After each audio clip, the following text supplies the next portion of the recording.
What's going on, you guys? Welcome back to another week at the Mindtality podcast. I'm your host, Rodolfo Felix, And co-host Eric, guys. and we're so happy to have you guys on this Easter special. Not really, because it's Tuesday, but Easter was great for me, Eric. How about yourself? Oh, Easter was good. I got to be back home for the summer and be with my family, which I haven't been. I've Nice. been out in school, so it was nice to be able to spend time with my family, relax, and of course celebrate the Lord and Jesus with the resurrection. I feel like my Easter's a lot different than others, Okay. especially in the fact that there's no real little kids left in my family. There's just a few, so we don't necessarily have like that traditional Easter egg hunt anymore. How about you? Do you still have the Easter egg hunt? Funny enough, yes. There was a period where a couple years where like it was my nephew who's now 11. So this is a while ago. When he was probably like 1 or 2, he was too young to understand Easter, but he was the oldest grandchild.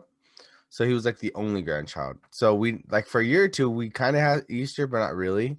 But now he's the oldest. So he has his little brother and then he has his cousins and now we got a lot of kids on my side, so probably like 5 or 6 kids on my brother's side, and then my fiance's side, like another 5 or 6 kids. So mine's actually the opposite, but we actually didn't gather this year or last year.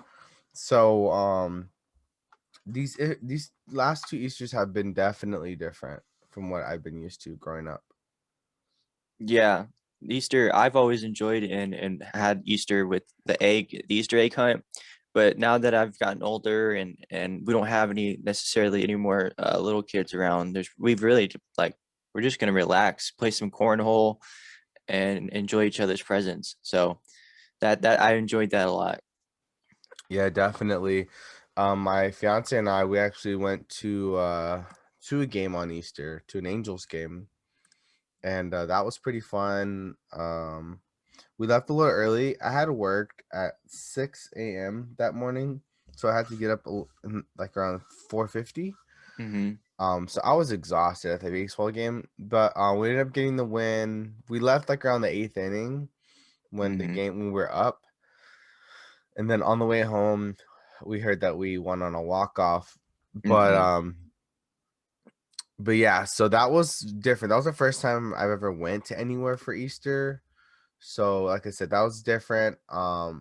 Let's talk a little bit about the COVID restrictions for these baseball games. Hmm. Um, it's not too different than what you would experience like at a store in regards to social distancing and capacity. Hmm. There's always going to be those people who don't wear their face mask when they're not actively eating and drinking, and I get it. I get it. I will tell you what, Eric, I did miss being around people. Like, as weird as that sounds, at one point I just kind of looked at the ground and I was like, I miss this. Hmm. Yeah, I actually was just at the Angels game last night to see that little comeback against the Astros. That was really Yeah. wild, So you were really wild. there? You were actually Mhm. there? Ah, that was a great game. Me and my fiance watched the whole thing last night on the couch. Yeah, it was an amazing game. It was Oh, really funny terrific. too, because in right field, three different times trash cans had gone over onto the field. It was a Dodger fan that threw an inflatable trash can, and then two Angels fan that threw physical trash cans The onto the whole field. trash can. I'm talking about the whole thing. Yeah, I was like, wow, that's great. I'm not a big Astros fan just because of the whole thing that went on with the whole cheating and Yeah. everything. So it was refreshing just to, like you were talking about, just be able to be around people and see those things. Like obviously you don't want that to happen, but at the same time, Right. like it's just being around people, right? Because it's a good atmosphere. Baseball games always is a great time to go with. And as far as the COVID restriction, it was pretty interesting to see. So they had zip ties on the seats next to you on like whatever they, Ah, yeah. So they had okay. zip ties so that you couldn't sit close to anyone as far as that. And then if you wanted to like order a drink or get some food, you had to go to the MLB ballpark app Yeah. and then pre-order it, and then they would send you a text message to say when it's ready for pickup, and then you would just go ahead and go pick it up. So like I enjoyed the baseball game regardless Mhm, of those COVID restrictions. mhm. It was still an amazing game. Angels came back in the eighth inning uh, with Chris Rodriguez, our bullpen. We finally have a Ah, bullpen. he was throwing heat. I'm Yes, telling you, he Eric. was. He was throwing heat. That dude definitely did not miss his spots. You mentioned something uh about the restrictions and honestly I'm okay with them. Like you said, that you had to use the app to prevent from people waiting in line. And one thing I loved, you mentioned zip ties. I don't recall the zip ties where I was sitting, but there was no one that came by to even like in near my section. I was Hmm. sitting in the second row of my section, and not once did like a family come in front of us to sit down. There was a family far to the left. I'm talking about maybe 4 or 5, maybe 6 seats to the left. Hmm. No one to my right-hand side. Um, so it wasn't too bad. I will say that it was nice for once to have a conversation. It was almost like you're in a suite where you can Hmm. have a conversation with someone and not have to whisper or worry about someone eavesdropping. I did love that, and my fiance mentioned that a couple times too. Hmm. She's like, "I love how we could just have a conversation." Yeah. No, it's nice to be able to have that interaction with people, Mhm. especially since this whole COVID thing and being able to go out is nice. So, Felix, I when I went to the before I went to the Angel game, this I gotta give you a little insight before I went to the Angel game, what Uh-oh. happened. So my buddy had made the purchase for the tickets on April 1st, right? Mhm. And I'm assuming we have the tickets already set in place. So I'm talking about like 3 hours before the game starts. I text him, say, "Hey, are you ready? Can I start heading over to pick you up?" "Yep. Let me just try and find the tickets." I'm like, "Okay, cool. Okay, maybe you just got to pull them up or something." Yeah. So I start getting ready and about to go to my car and head out. And then he's like, "I can't find the tickets." I'm like, "What do you mean?" He goes, I just I don't have an email. They never sent me an email for it." I'm like, "Oh, okay, wow." So now I'm getting nervous, right? So I'm Yeah. like, okay, I just ended up driving over to his house and trying to see for myself. But what had ended up happening was uh, he had did a little typo and forgot to put the G in Gmail. Uh, And so they had held his tickets, but like the transaction occurred, but we weren't able to have our tickets because of the typo. yeah. But when I tell you that it took us a solid 30 minutes to an hour to figure out and get in contact with them, Uh, oh my goodness. Wow. yeah, the system is weird. For those who don't know, at least for Angel Stadium, they're trying to use this application to prevent uh from people gathering at the front gates, gathering in the food lines. So they're having you download this MLB app. So like for me, I bought my tickets on Vivid Seats. I don't Mhm. know which ticket distributor you guys use. So we purchased the tickets from Vivid Seats. So we get an email from Vivid Seats to download the MLB app, log in through the MLB app with the Vivid Seats email, and that's how you link your. And I was like, man, this is a lot of work. But Mhm. like I said, it did help with the COVID restrictions. I'm not gonna lie, but man, it was pretty annoying. Like I gave the phone to my fiance, like, can you figure this out? Because I'm not used to all this. It's funny you say that because my buddy Mason, he was the same way. He's like, I'm not necessarily sure like what to do in this situation. And I was like, let me try and figure it out for a minute. And I think that's just finding like some people have different strengths and some people Mhm. like really enjoy or are good at some certain things like networking or figuring out problems or solutions to a problem. And it's all about finding your strength and what you're good at and being able to know what your friends or your fiance's strengths are as well. Yeah, and I don't know if I was just lazy, but I was just like, because got the email at work saying that here's your Vivid Seat tickets, download the MLB app to officially make them yours, something like that. And I just kind of like slid it up the notification, and then I kind of like discarded it. I was like, I'll look at it later. Um, it's just because I'm not used to going through this whole process, and I'll tell you another thing too is I'm happy that wouldn't have to be vaccinated to attend the game Hmm. or have like a recent negative COVID test. Like I like how they're not forcing anything on anyone except for Mhm. wearing a mask, which is reasonable. You know, you're doing your part as part of a public event. Yeah, it's all reasonable. They're not asking much, and it's a small price to pay for what they are having the restrictions Hmm. to be at an Angel game, which is the highlight of the time periods. Yeah. But anyways, so I don't know if any of you guys have watched the Angel game last night. They were down for I want to say the entire game up until the eighth inning, Yeah. and they Yeah. finally rallied back Hmm. from it was like 5-3, and ended up winning the ball game 5-7. So Felix, what let's break down Yeah. never giving up and persistence. Let's do this. So I'll tell you what. The guy we talked about earlier, Rodriguez. Mhm. And this might be a sport podcast for today's episode, but that's okay. So Rodriguez, as Eric mentioned, the Angels are down 5-3. They put Rodriguez in, and I knew we were gonna win that game when this guy was throwing like 94, 96, just in the zone. I Mhm. mean, he's just throwing it and throwing it and throwing it. He's honestly telling them like, I'm gonna throw the ball in the zone, but you have to hit to get on base.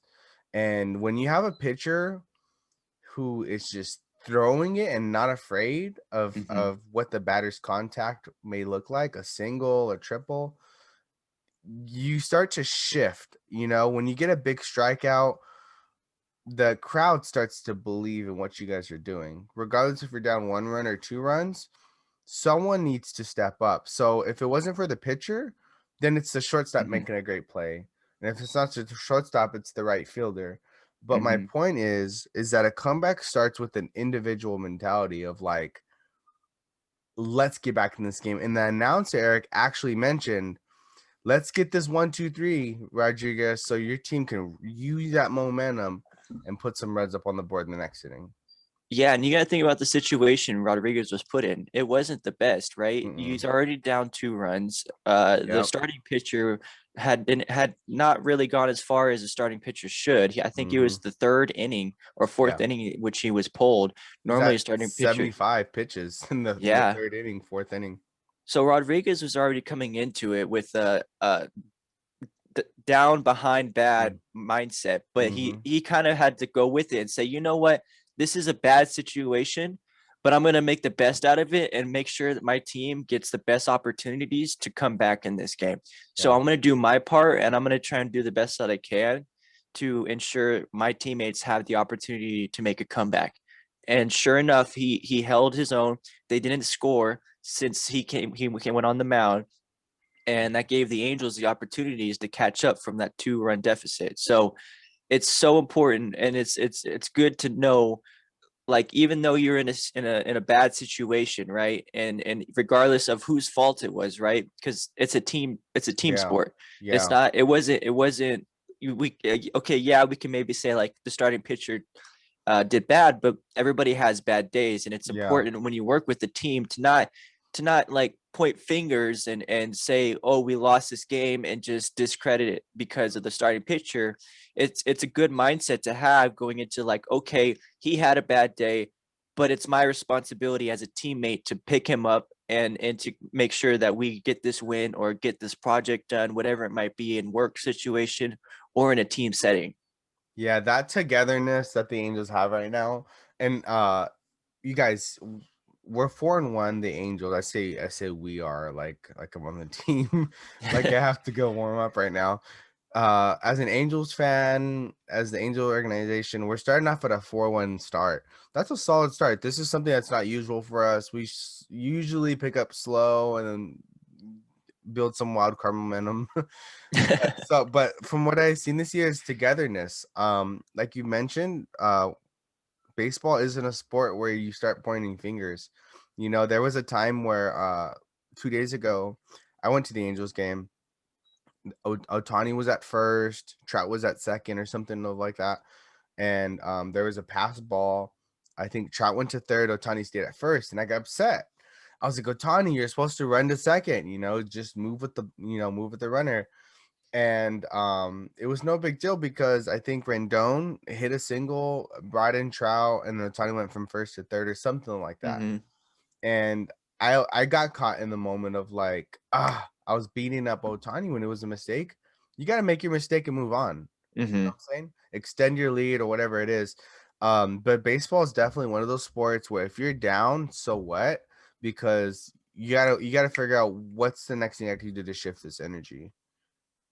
Yeah, I don't know if you remember last night too when Otani was up in a really big situation. I believe it was in the eighth, and the pitcher had hit by Uh, pitch, and he had uh, walked, and he gave him the stare down. yep, Otani's son yep, gave him the stare down, and I loved it. When I saw that, I loved it. That hyped me up as a spectator, knowing that yeah, like he wanted to hit. He didn't mhm, want to be a hit by pitch. He was yeah, like, I want to be the person in this situation to get a hit right now. And you took that away from me with the a hit by pitch. And he kind of had that dog mentality of like, yeah. all right, like I see. Yeah, they're definitely taking the competitiveness to a whole nother level. When the night I went to Otani's game, he got floored, and Hmm. Otani made sure that he got up on his own. And I told my fiance, I was like, he's gonna be all right. If you can get a grown man to get hit like that and to get up, he's gonna be all right. Like there's something that he doesn't want to miss about this team. And yeah, you're right. When he got hit in that leg last night, the stare of death, and he kept his cool. Hmm. He gave him the look like, listen, but also understood that he was on a team and that they were still down a couple runs, and and Hmm. and he was just like, hey, I'm on base now. Right, and just the mental awareness of knowing that his team needs him more than Yeah, anything in this situation. And if he yeah. were to have, I don't know, let's say charged them out or Hmm. exchanged a few words, then he could have potentially been ejected from the game. And then that's a selfish play because then now his teammates are without him, right? They're without that. They're Yeah. even just the energy of being ejected from the game, a close teammate like Mhm. that. It really brings down the morale in the dugout sometimes. So it was important and good play by Otani's son not to get involved or exchange some words, but like you said, just give him this like stare down, like let him know like I wanted to hit there. I was ready for you. Yeah. Don't be intimidated by the pressure in a situation. You should want it. Yeah, definitely. um Man, that's it's important to understand what the goal is too. Understanding understanding Otani understood that winning was the goal, and the sensitivity behind like your actions. He gets hit by a pitch. I'm sure he's pissed because last night he got floored. So I felt like he took it personal. Like, man, they're after him. They're after his legs. They want to take Hmm. the young star out, but he kept his composure, and he remembered what the goal is. And I'm starting to see this episode kind of theme out to be like selflessness and team oriented, and we just have to keep that mentality throughout our day. Like, what's our goal for today? What's our focus? And Hmm. speaking about goals and focus, I wanted to transition to one of my points, which is basically, um Eric, I've decided, well, my fiance and I, that we need to start going to the gym again. I know you mentioned something last week or a couple weeks ago. I think when Kevin was on the podcast, you needed to start going to the gym again. What's that looking like for you? I'll let you know how it is for us. So I don't currently have a membership, but my buddy Cameron Cheek, I think you know Cameron Cheek. Hmm. He has a membership and he could get me in if I want to this summer, which I didn't know until recently. So I'm like, Okay. okay, there's my in to be able to go Yeah. to the gym. Um, and it all depends because I know I'm gonna start working pretty soon after I graduate here on the 19th. I'm gonna start working as a host. So I want to see what my schedule is looking like, but I want to get back in the gym. Well, I originally was planning on going and starting like 6 out of 7 days working out when I go to wherever I'm going for law school and start like a routine there. So I wasn't necessarily planning on like hitting the gym hard this summer, Hmm. but now that the opportunity is there, I might go a couple of days out of the week just to start to get in the mindset, or even just start running. Like, I don't know Nice. about you, when I get back into working out, I don't immediately start lifting. I Right. go straight to the treadmill and I try and get the wind and the energy within my body before I even attempt to lift a plate, just because I know my body, and my body I needs that energy and that wind behind me before I Mhm. could start really focusing on my workouts and lifting. Yeah, the recovery game is real. When you go back to the gym and you haven't gone in months, um, it's almost painful. It's like a layer you have to go through in order to have like a routine. I don't know. There's like a grace period, like a week of like hitting the gym and then recovering and then deciding if you still want to do it. My fiance and I were members at a local gym about a mile up from our house for $10, and then 2 or 3 miles the other direction for $10. They were offering way more. A pool, a theater, you name it. Hmm. When COVID happened, we just kind of pulled away from our because we didn't want to work out outside under a tent. So we were just like, let's cancel our membership. So we're thinking about signing up again. Well, we are gonna sign up again today to the one that's just a mile from our house. Kind of like you, we're gonna start off slow. We'll probably do 30 minutes to 45 minutes, so maybe like 20-ish minutes on the treadmill, Hmm. maybe 15 or 20 minutes doing a little bit of light weightlifting, and then we'll start slowly ramping it up to like maybe like 4 to 5 days a week for sure. Yeah, getting back in is always the tough part, and it's even tougher when you just got done with like your first or second workout and you're feeling really sore, Mhm. and it's just like, oh, I don't know if I'm gonna go to the gym today. It's just the persistence of like, no, I need to go, I need to go, Yeah.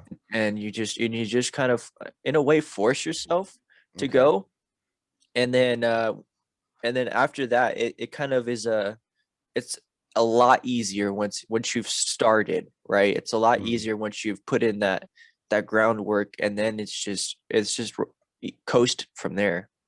Yeah. Let's get into it, Eric. So can we talk about why? Maybe there's a listener that's like, okay, that's cute, Rodolfo and Eric, but why should I go to the gym? Eric, why should we go to the gym? What's your personal reasons? What do you feel like is a good reason for someone? I think it's just good health in general. Mhm. Being able to last and live longer. Yeah. Like if you want to be able to see your grandkids or see your daughter walk down the aisle, I think for me personally, it's just being in good condition to like be able to live to see those moments. And if my son ever wants to play a sport, I want to be able to like practice with him and teach him how to play, or just run with him, work out with him, teach him what it's like to have hard work ethics and things like that. So for me personally, it's just so I can be in condition in the long run to still be able to work out and help my family or be there for my family and if I ever need to be. Because I don't have a sport that I need to Yeah. be in condition for. So Yeah. it's more or less just good health and being there for be able to work with my family if I ever have the opportunity. So what about you, Felix? What's your personal reasons for wanting to go back? That's deep, Eric. You're over here thinking deep. I was thinking about I'm losing the gains. I'm losing the gains here. No, I'm just kidding. I don't know. It's always cool seeing people who consistently go to the gym, and I know that feeling, like going to the gym 6+ straight months in a row. Like one day off a week. I know how that feels. Like the not ego, but kind of like that self-esteem. You constantly feel like you're ramping it up. Like you're lifting more and your clothes fit better. You just feel like the whole vibe is just different. So yes for the health, yes for longevity. But I'm more on the short term, where it's like if I start lifting weights and slightly dieting, I just feel good about myself in general. Hmm. I know in the past I could say that when I had a gym schedule, I usually squeezed it about let's see if this makes sense, Eric. An hour before I have to get ready for work. Hmm. So I usually put aside an hour before I leave to work. So an hour before that is when I go to the gym. So I go to the gym Hmm. for an hour, come back, and then I do my hour routine, 45-minute routine that Hmm. leads me up to work. When I have that routine, Eric, my mental health is stronger.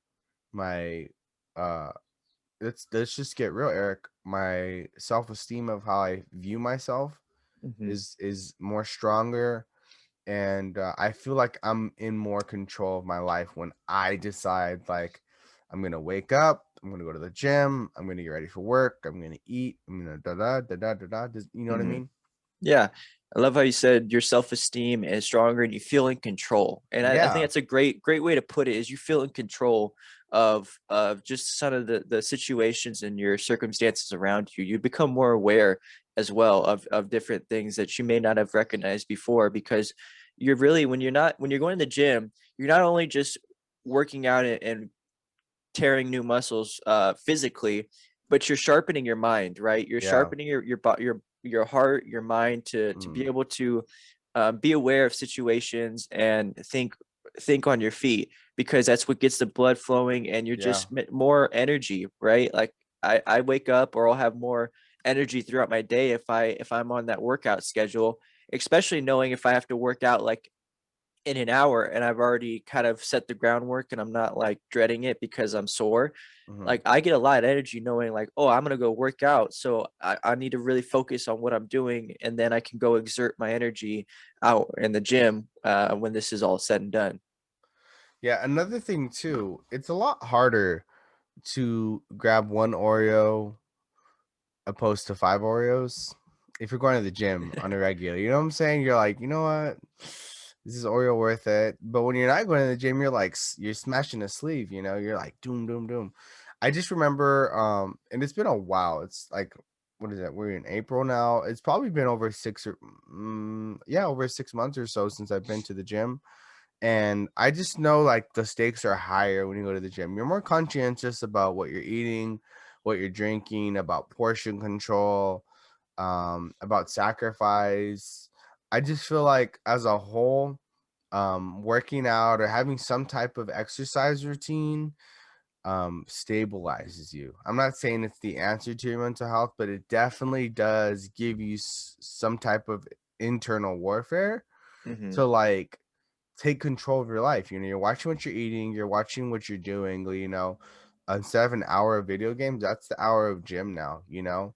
Hmm. 100%. I know, Eric, I know when I need to go to the gym when I start downloading like new apps, like like gaming apps, and you're slaying out on, you know, once you hit like the past like level 50 on anything, it's time for you to go to the gym. No, absolutely. That's funny.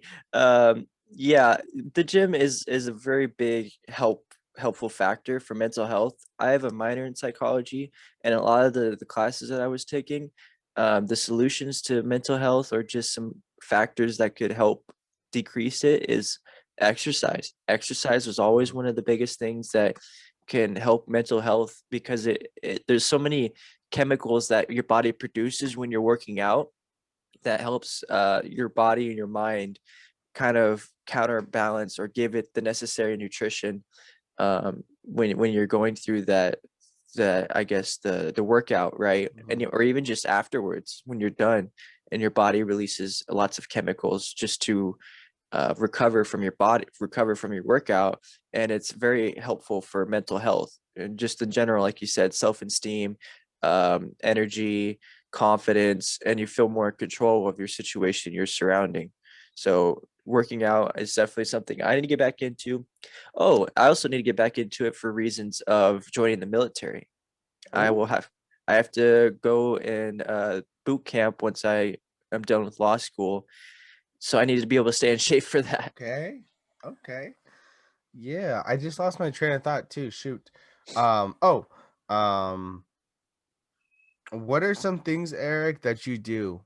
Like, let's say when Eric Ogaz decides to start going to the gym, what's Eric Ogaz make sure happens in order for Mhm. for him to maintain the gym flow?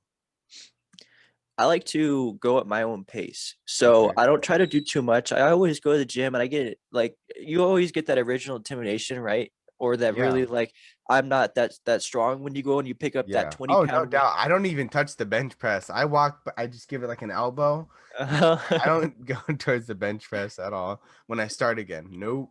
Right. So there's that a bit of intimidation when you go to the gym, but you got to just stay in your own lane and know your strengths and your weaknesses Hmm. and just start at your own pace. So for me, it's just going back to what I know, right?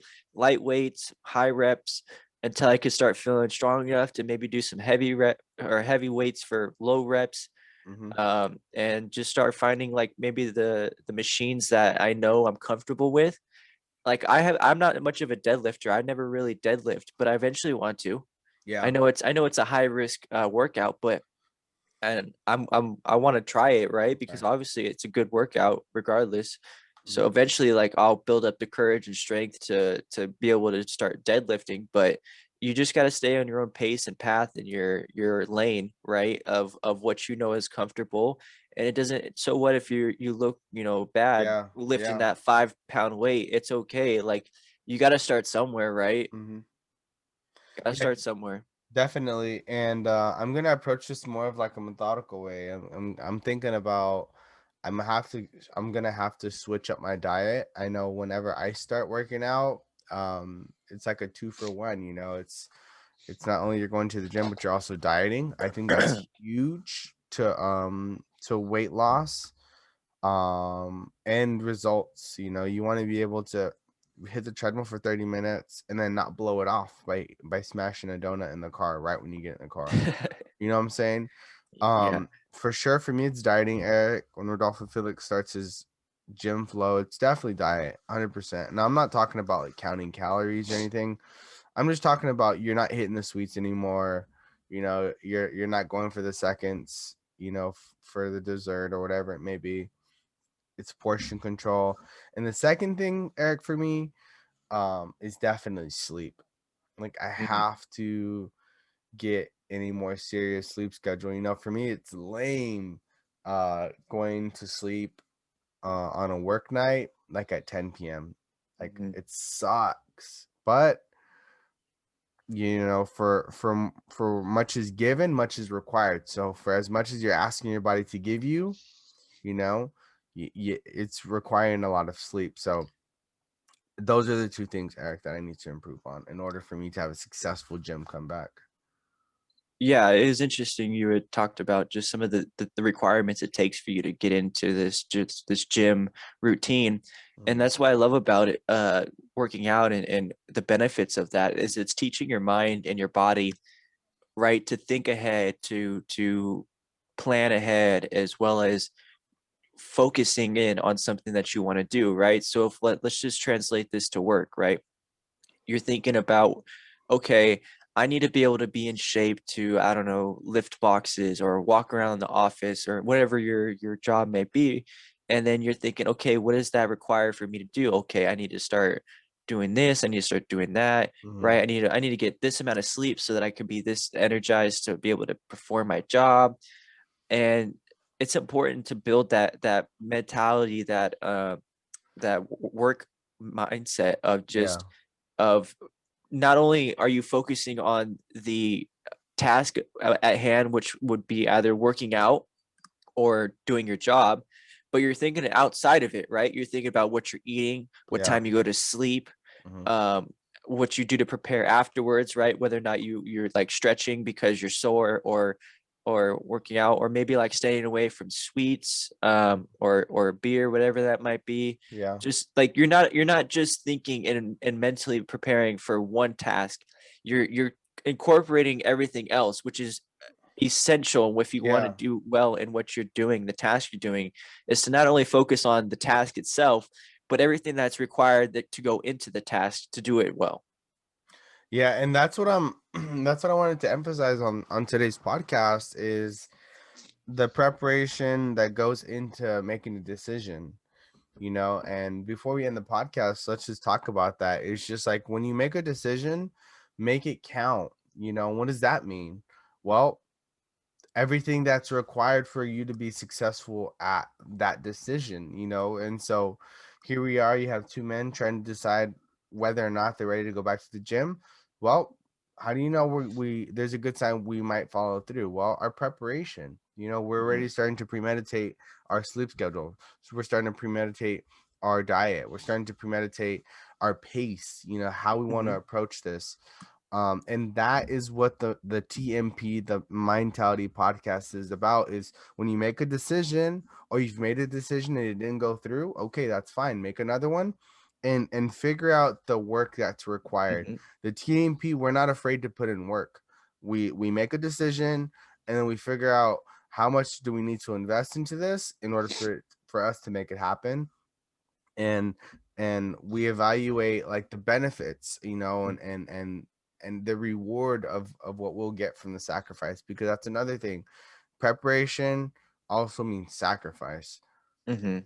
The premeditation within it is the important part, at least in my opinion. Just the Mm-hmm. fact that, like, all right, so this is what you're trying to do. I'm trying to go to the gym.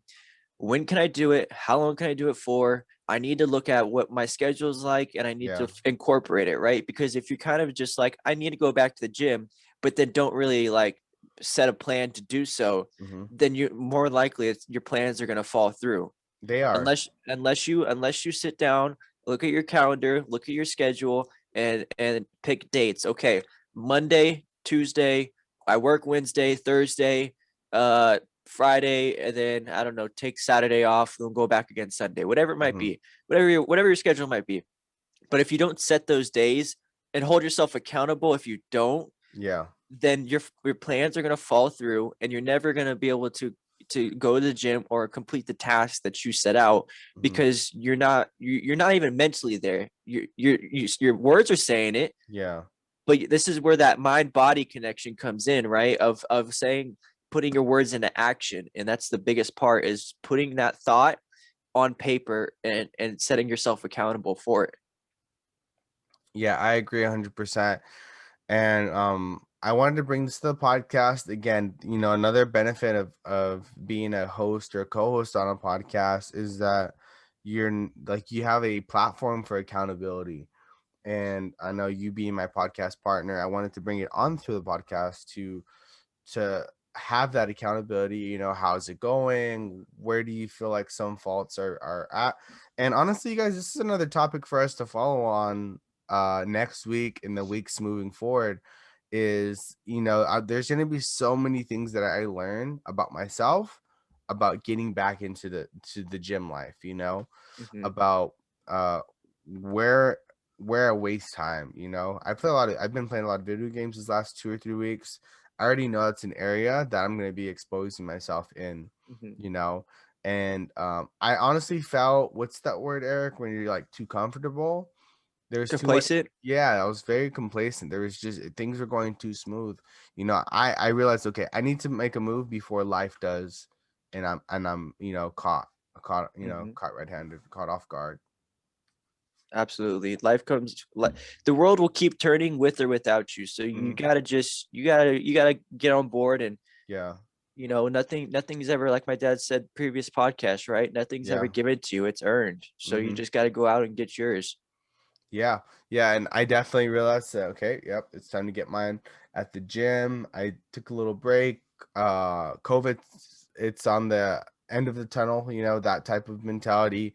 And vacation was fun, you know, while it lasted, but Mhm. it's time to start making moves again in regards to fitness. Mhm. No, I'm not trying to be a bodybuilder. No, I'm not trying to put Blake out of business, but I do want to step my game and challenge myself, Eric. I think if we could just sum it up, I think it's ready to challenge myself. I don't think any challenges have come, or I don't think anything has challenged me in the season I'm in, and so I'm ready to push myself into an uncomfortable zone. You know, I don't want to eat healthy every single meal, and I don't want to portion control, but it's what I need to do to challenge myself, you know.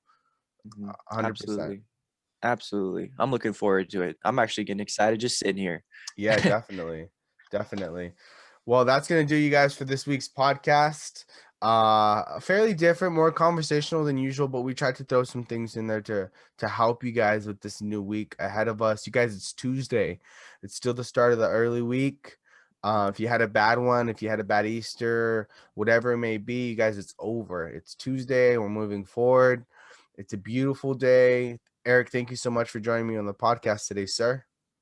Absolutely, it's great. It's always great to be here. And like Rodolfo said, just don't don't don't blame everybody or anybody for their faults, right? Like we Mhm. talked about earlier with the Angels, right? It may not been Chris Rodriguez's fault to be in the situation, but it's just what you do with it once you're Yeah, in that situation and how you go about it moving forward, right? You never want to look in the rear view mirror. You always mhm. want to look ahead in the road so you don't get in another accident. So you always want to be able to just move on and have that mentality of like, okay, I can do this no matter what. Yeah, And it's not their fault. It's just my responsibility to make up for it, right? So yeah. just to stay confident, keep going, and just push on. That's right. I'm your host, Rodolfo Felix, And co-host Eric, guys. and we'll see you guys in the next week. Peace.